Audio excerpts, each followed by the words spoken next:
Subscribe to Mufti Akmal Mujahid online and press the bell icon for more video. السلام علیکم ورحمۃ اللہ وبرکاتہ۔ سامعین مکرم، تین طرح کے افراد ایسے ہیں کہ جن کی نماز اللہ رب العزت کی بارگاہ میں قبول ہی نہیں ہوتی۔ ایک حدیث مبارک کہ جس میں نبی کریم رؤوف الرحیم صلی اللہ علیہ وآلہ وسلم نے فرمایا، تین لوگوں کا ذکر فرمایا کہ جن کی نماز اللہ قبول نہیں کرتا۔ وہ کون سے تین لوگ ہیں؟ یاد رکھیں کہ اس حدیث مبارک کو بیان کرنے کا مقصد مجھے اپنی اور آپ لوگوں کی اصلاح کرنا ہے، تاکہ ہم اپنی اصلاح کریں، اپنے اندر جھانک کر دیکھیں کہ کہیں ہمارا شمار ان تین لوگوں میں تو نہیں ہو رہا جن کے بارے میں نبی کریم رؤوف الرحیم صلی اللہ علیہ وآلہ وسلم نے ارشاد فرمایا کہ ان لوگوں کی نماز اللہ قبول نہیں کرتا۔ تو سنیں وہ کون سے تین لوگ ہیں۔ ابن ماجہ میں روایت موجود ہے، حضرت عبداللہ بن عباس بیان کرتے ہیں کہ نبی پاک صلی اللہ علیہ وآلہ وسلم نے ارشاد فرمایا، تین طرح کے لوگ ایسے ہیں کہ ان کی نماز ان کے سروں سے ایک بلشت بھی اوپر نہیں جا پاتی۔ کیا فرمایا؟ کہ تین طرح کے لوگ ایسے ہیں کہ ان کی نماز ان کے سروں سے ایک بلشت بھی بلند نہیں ہوتی۔ فرمایا پہلے نمبر پر ایسا شخص جو ایسے لوگوں کی امامت کرائے جو اسے ناپسند کرتے ہوں، یعنی کہ ایک ایسا امام ہے جسے اس کے مقتدی اسے ناپسند کرتے ہیں، تو اس امام کی نماز قبول نہیں ہوتی۔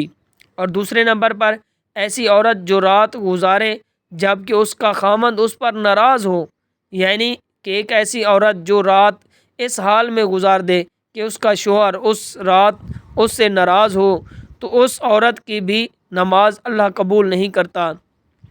تیسرے نمبر پر کہ دو ایسے بھائی جو ایک دوسرے سے قطع تعلقی کرتے ہیں، یاد رکھیں ناچاکیاں پیدا ہو جاتی ہیں، جھگڑے بھی پیدا ہو جاتے ہیں، لیکن جھگڑوں کو طول دینا، بڑھانا، چڑھا دینا اور اس میں قطع تعلقی کر لینا، یہ انتہائی نامناسب عمل ہے۔ کیا فرمایا؟ کہ دو ایسے بھائی جو قطع تعلقی کرتے ہیں، بات بات پر آج کل رشتے توڑنے والی باتیں کی جاتی ہیں کہ ہمارا رشتہ ٹوٹ گیا، ہمارا رشتہ اب تم سے باقی نہیں رہا۔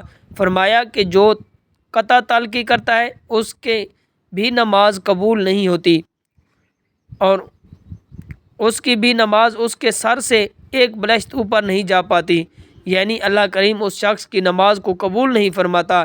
یاد رکھیے یہ ساری باتیں حضور نبی کریم رؤوف الرحیم صلی اللہ علیہ وآلہ وسلم نے ہمارے لیے تنبیہاً ارشاد فرمائی کہ اگر ہم چاہتے ہماری نمازوں کو اللہ قبول فرمائے تو ہمیں ان جیسی بیماریوں سے اپنے آپ کو محفوظ رکھنا ہوگا۔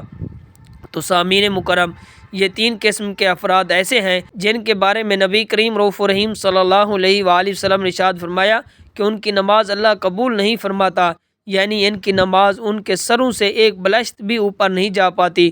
امید ہے بات سمجھ آ گئی ہوگی۔